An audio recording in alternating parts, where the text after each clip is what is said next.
कभी ऐसा होता है कि हमारे सपने तो आसमान छूने के होते हैं, लेकिन जब काम करने की बारी आती है तो हम जमीन से उठ भी नहीं पाते। ये एक ऐसी लड़ाई है जो हम सब लड़ते हैं। एक तरफ हमारी बड़ी बड़ी ख्वाहिशें और दूसरी तरफ हमारे छोटे छोटे या कहें ना के बराबर काम। तो आज हम इसी उलझन को समुराय की सदियों पुरानी समझदारी से सुलझाने की कोशिश करेंगे। ये सवाल शायद हम सबको कहीं ना कहीं छुपता है ना? हम सब जिंदगी में कुछ बड़ा करना चाहते हैं, पर अक्सर होता ये है कि हम बस शुरुआत ही नहीं कर पाते। चलिए इसी मुश्किल की जड़ तक पहुंचते हैं एक कहानी के जरिए। तो सबसे पहले एक जाल को समझते हैं जिसमें हम अक्सर फंस जाते हैं। इसे कहते हैं सपने देखने वाले का जाल। इसकी कहानी हमें ले चलती है पुराने जापान में, जहां यूकी नाम का एक नौजवान समुराई रहता था। उसका सपना था देश का सबसे महान योद्धा बनना। उसकी आंखों में बड़ी बड़ी लड़ाइयां जीतने और अपने परिवार का नाम रोशन करने का एक जुनून था। यूकी घंटों बस अपनी योजनाओं के बारे में सोचता रहता, मशहूर योद्धाओं की कहानियां पढ़ता और मन ही मन खुद को एक महान विजेता के तौर पर देखता। उसे लगता था कि भाई इतनी जबरदस्त इच्छा शक्ति है तो ये मुझे महानता तक ले ही जाएगी। पर असलियत बिल्कुल अलग थी। जब भी तलवार उठाने या मैदान में पसीना बहाने का वक्त आता, यूकी के बहाने तैयार रहते। अरे आज मौसम कुछ ठीक नहीं है, या नहीं नहीं, शुरू करने से पहले मुझे थोड़ी और प्लानिंग करनी होगी। मतलब काम हमेशा कल पर टलता रहता था।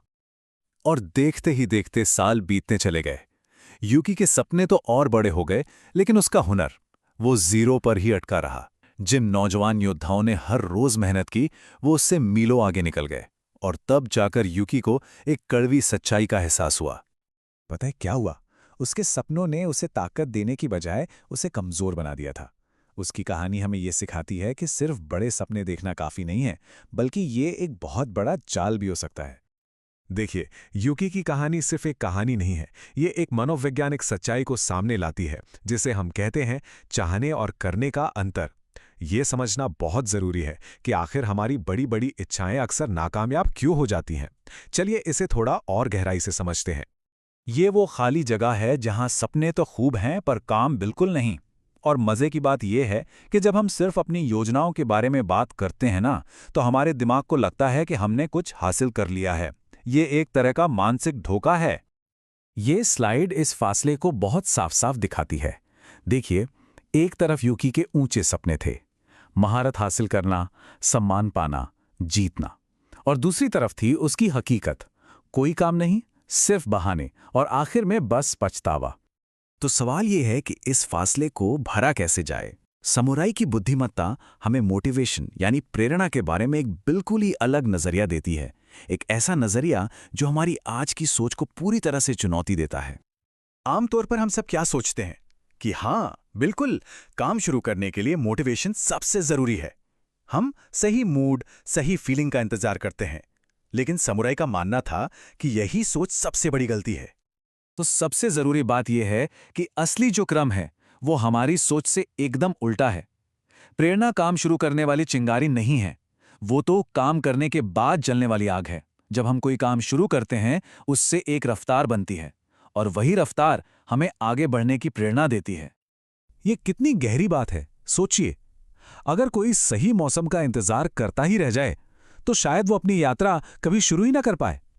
जबकि जो लोग बारिश में भी चलने का फैसला कर लेते हैं, वो अपनी मंजिल तक पहुंच ही जाते हैं। ठीक है, अगर मोटिवेशन का इंतजार नहीं करना है तो फिर शुरुआत कैसे करें? इसका जवाब समुराई दर्शन के एक बहुत ही प्रैक्टिकल और शक्तिशाली सिद्धांत में छिपा है, काइज़ेन, जिसका मतलब है छोटे कदमों की ताकत। काइज़न का मतलब है बड़े बड़े लक्ष्यों को देखकर घबराने के बजाय अपना पूरा ध्यान छोटे छोटे आसानी से किए जा सकने वाले कदमों पर लगाना। ये तरीका चाहने और करने के अंतर को भरने वाला सबसे मजबूत पुल है। ये बात काइज़न के दिल को छू लेती है। ध्यान मंजिल पर नहीं बल्कि सफर पर होना चाहिए, प्रक्रिया पर होना चाहिए। हर छोटा कदम, भले ही वो कितना भी मामूली क्यों न लगे, हमें आगे ही बढ़ाता है। जरा इस छात्र की यात्रा को देखिए। पहले दिन उसने सिर्फ तलवार का एक मूव प्रैक्टिस किया, एक बहुत ही छोटा, लगभग बेकार लगने वाला काम। लेकिन उसे लगातार करते रहने से एक साल के अंदर ही उसने एक ऐसी मजबूत नींव तैयार कर ली जिस पर वो आगे और भी मुश्किल कौशल सीख सकता था। जबकि मोटिवेशन का इंतजार करने वाले उसके दोस्त वहीं के वहीं खड़े रह गए। लेकिन काइज़न को अपनाने के लिए सिर्फ छोटे कदम उठाना ही काफ़ी नहीं है। इसके लिए एक खास तरह की सोच चाहिए, एक ऐसी मानसिकता जो हमारी फीलिंग्स से ऊपर उठकर हमारे कमिटमेंट को, हमारी प्रतिबद्धता को चुनती है। यही है योद्धा की मानसिकता, और ये समुराई दर्शन का आखिरी और सबसे शक्तिशाली सबक है। ये स्लाइड इन दोनों सोच के बीच का फर्क एकदम साफ कर देती है। एक तरफ वो सोच है जो सही महसूस करने का इंतजार करती है, जो बहुत नाजुक है, और दूसरी तरफ है योद्धा की मानसिकता, जो भावनाओं के उतार चढ़ावों के बावजूद अपनी आदतों और वादों पर टिकी रहती है। ये एक योद्धा का मूल मंत्र है। असली ताकत इस बात में नहीं है कि काम करने का मन है या नहीं। असली ताकत इस बात में है कि जो करने का फैसला किया है उसे हर हाल में किया जाए। तो इस पूरी चर्चा का निचोड़ इन कुछ बातों में है। तैयारी के नाम पर प्रैक्टिस को टालना बंद करें, सिर्फ बातें करने से बचें, काम करें, और सबसे जरूरी बात, अपनी बदलने वाली भावनाओं को अपना मालिक ना बनने दें, बल्कि अपनी आदतों को अपना गाइड बनाएं। समुराई दर्शन के हिसाब से असली ताकत इसी बात में है कि चाहे मन हो या ना हो, जो तय किया है उसे पूरा करना है। यही अनुशासन है, यही प्रतिबद्धता है। तो अब सवाल ये उठता है कि मोटिवेशन का इंतजार करने के बजाय वो कौन सा एक छोटा कदम है जिसे आज उठाने की प्रतिबद्धता की जा सकती है? याद रखिए, सबसे लंबी यात्रा की शुरुआत भी एक ही कदम से होती है।